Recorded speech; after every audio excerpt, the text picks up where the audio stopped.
Muy buenos días, jóvenes. Hoy vamos a empezar a hablar de un tema que está dentro del área de biología. Vamos a dejar un poco descansar el área de la física y vamos a entrar a ver el tema un mundo diminuto. Y es que en todo lo que nosotros tocamos, respiramos y comemos, se encuentran organismos microscópicos. Actualmente nosotros sabemos eso, pero antes no era algo tan evidente.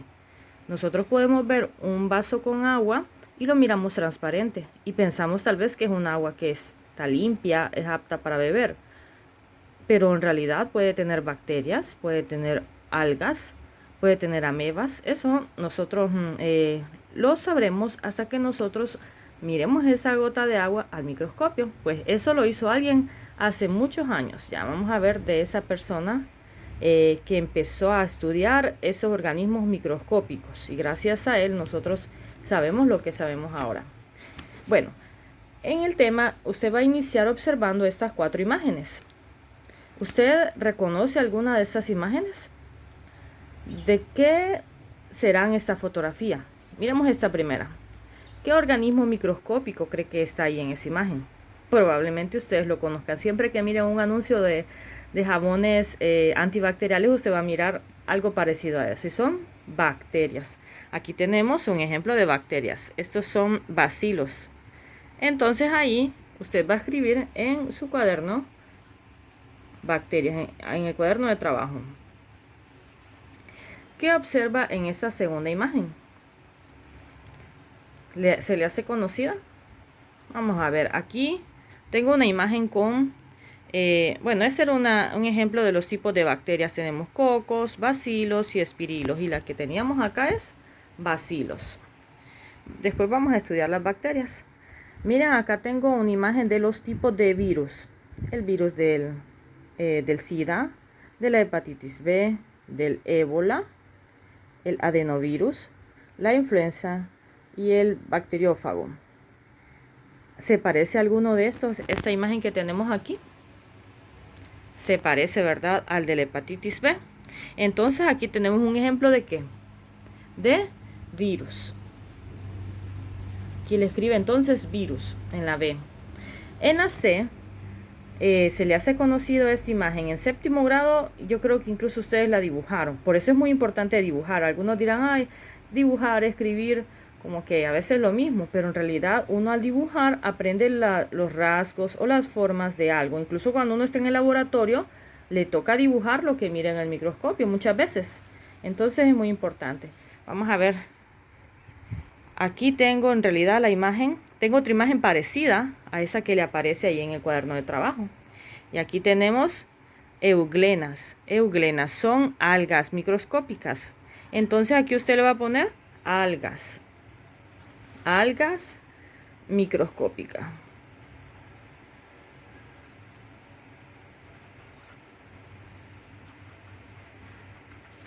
Y en la D, ¿a qué se le parece esa imagen de la D? ¿Se ha fijado cuando se le arruina un pan, por ejemplo? Un pan blanco. Se le forma algo encima, o cuando se le arruina una tortilla, también se forma algo encima. ¿A qué refiere eso entonces? Tenemos ahí hongos microscópicos. Veamos a ver si se parece a la imagen que busqué yo. Miren, obsérvela bien. Parece un diente de león, ¿verdad? Pero en realidad es muy pequeñísimo. Y aquí tenemos otro ejemplo. Hongos microscópicos, amigos, enemigos. Y eso tiene que ver con una pregunta que le aparece al final en esta tarea. ¿Se parece o no se parece? Si lo acercamos un poquito más, probablemente usted le mire el parecido, ¿verdad? Entonces aquí le va a poner hongos microscópicos. Porque no solo hay hongos microscópicos. Bueno, vamos ahora con la siguiente pregunta. ¿Qué instrumento se usa para observar los microorganismos?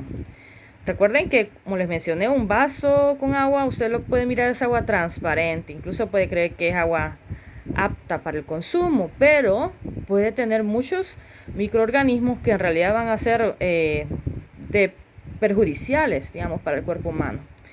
¿Qué se utiliza entonces en esos lugares donde realizan el tratamiento de agua para saber si el agua es agua bebible? Para saber si tiene bacterias, si tiene amebas. utilizan una herramienta. ¿Cuál es? El microscopio. Microscopio. Aquí tenemos ejemplos de microscopios. Aquí tiene un ejemplo de microscopio óptico, que es el microscopio que utiliza la luz para observar los organismos microscópicos. Y aquí tenemos un microscopio electrónico que utiliza electrones para observar, para llegar a observar mucho mejor organismos que son más pequeños y que con el microscopio óptico no se pueden ver, porque entre los microscopios hay microscopios que son de mayor alcance, como el microscopio electrónico. Esos son ejemplos de microscopios que incluso la imagen que se observa en el microscopio electrónico puede ser transportada o enviada a otro aparato como una computadora y también como un celular. Bueno, y eso es lo que ha avanzado la tecnología, pero en realidad empezó con una persona puliendo lentes, que fue Anton van Leeuwenhoek. Ya vamos a hablar de él. Vamos con entonces la respuesta de la 2 sería microscopio. La C, ¿cuáles microorganismos son beneficiosos para el ser humano? ¿Qué microorganismos son beneficiosos? Sabemos que la mayoría de las bacterias son dañinas para el cuerpo humano, los virus también.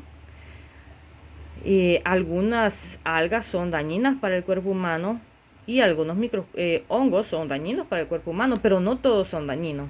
Entonces en la respuesta usted puede escribir que si usted se fija en los yogurts, ¿por qué los yogurts son buenos para el cuerpo humano? Porque tienen ciertas bacterias que le llaman lactobacilos y son buenas para la digestión, para que el tránsito intestinal sea mucho mejor. Entonces algunas bacterias y cuando usted ha comprado amoxicilina, penicilina, ¿de qué creen que viene eso? Pues son el producto de algunos hongos. Entonces algunos hongos son utilizados para el beneficio del cuerpo humano. Algunas bacterias y algunos hongos. Vamos con lo siguiente. Los seres microscópicos. Usted déle lectura, por favor lea este párrafo. Que antes que se le conocen también como microbios, ¿verdad? Sabemos que son microorganismos. Cuando uno le enseña a los niños, no coma eso porque tiene microbios. Bueno, son microorganismos en verdad. Y dice que gracias al microscopio óptico y electrónico es que nosotros podemos observarlos. Ahora, ¿cuándo fue que se realizaron las primeras observaciones? Miren, hace muchos años, porque uno no debe pasar por la vida sin aprender algo. Uno debe observar, hacerse preguntas, porque eso es lo que hace el científico, y no solo el científico, sino que una persona normal también. Hacerse preguntas por qué ocurren los diferentes fenómenos. No solo pasar por la vida, ya está lloviendo, y no preguntarse a qué se debe esa lluvia. O está haciendo calor y no preguntarse por qué hace ese calor. Entonces, en 1674 vino un joven, Anton van Leeuwenhoek, y él descubrió que el agua, donde a simple vista no se observaban signos de vida, había criaturas pequeñísimas que se movían. Llamó a los seres microscópicos que descubrió aquel día animáculos y estimó su tamaño comparándolos con un pelo que se arrancó de la barba. Muy pequeño. Todos los microbios o microorganismos son unicelulares, menos los virus. Los virus no tienen células, no son células. En realidad son una organización biomolecular. No tienen membrana nuclear ni celular. Los virus no son células, no están formados por células. Vamos a ver la siguiente página. Y aquí les traía una fotografía de Anton van, para que usted lo conozca, ¿verdad? Normalmente usaban estas pelucas en aquel tiempo. Bueno, y gracias a él es que nosotros se pudo elaborar el microscopio. Bueno, pasemos ahora sí a la siguiente página, donde nos aparece como una clasificación de los microorganismos. Tipos de microorganismos. Hay dos tipos de microorganismos. Pueden ser con organización celular y sin organización celular. Aquí le va a aparecer en la tarea que usted escriba los dos tipos de microorganismos. Entonces tenemos con organización celular y sin organización celular. Ahí disculpen que es que me mancho con el marcador. Con organización celular y sin organización celular. Ahora, con organización celular nosotros tenemos los procariotas y los eucariotas. Y aquí tenemos, con organización celular tenemos los procariotas y los eucariotas. Ahora, ¿qué es eso de procariotas y eucariotas? Ustedes lo estudiaron en primaria y lo estudiamos también en séptimo grado. Las células procariotas no tienen un núcleo definido. No tienen un núcleo definido. Por ejemplo, las bacterias, y entre ellas encontramos las arqueobacterias y las eubacterias. Y los eucariotas, los procariotas dijimos que no tienen un núcleo definido, ¿verdad? El material genético se encuentra disuelto en el citoplasma. Y en las eucariotas, estas sí tienen un núcleo. Y entre ellas tenemos los protozoos, algas y hongos microscópicos. Ahora, en los organismos sin organización celular tenemos a los virus, que aunque son pequeñísimos, son los que nos tienen en este momento en grandes apuros, ¿verdad?, a la humanidad. Bueno, entonces usted va a completar este mapa conceptual. Los microorganismos, siempre que uno realiza un mapa conceptual es porque a uno le va a servir para estudiar, para memorizar cierta información y comprender cómo están clasificadas. No solo es llenar o no solo es revisar la tarea, sino que estudiarlo. Es una herramienta de estudio. Ustedes lo han aprendido en español y ya han hecho varios en ciencias naturales. El objetivo es estudiar un tema. Los microorganismos se clasifican en organismos con organización celular y sin organización celular. ¿Recuerdan cuáles son los organismos sin organización celular? Son los virus, porque no tienen células. Ahora, los organismos con organización celular tenemos en dos tipos. Recuerden que son los procariotas y eucariotas. O sea, hay células procariotas y hay células eucariotas. Entre los organismos que tienen células procariotas tenemos las arqueobacterias y las eubacterias. Arqueobacterias y eubacterias. Esto se le menciona aquí arriba. Arqueobacterias y eubacterias en los procariotas. De ahí es de donde sale esa información. Ahora, los eucariotas, como estas células son más avanzadas, hay más organismos. Incluso el ser humano está formado por células eucariotas. Pero entre los organismos, como ahorita estamos estudiando los microorganismos, entre los microorganismos que tienen células eucariotas tenemos los protozoos, algas y hongos. Esto se lo menciona aquí en las eucariotas. Protozoos, algas y hongos microscópicos. Y aquí es donde están protozoos, algas y hongos. Ahora en los hongos les mencionaba que hay de dos tipos. Esto no le va a aparecer en este tema, pero sí le aparece en el siguiente tema. Dentro de dos temas que vamos a ver eso. Hay hongos unicelulares y hay hongos pluricelulares. Entre los hongos unicelulares están las levaduras. Y entre los pluricelulares están los hongos que forman setas. Hongos que forman setas, que es más o menos esto, ¿eh?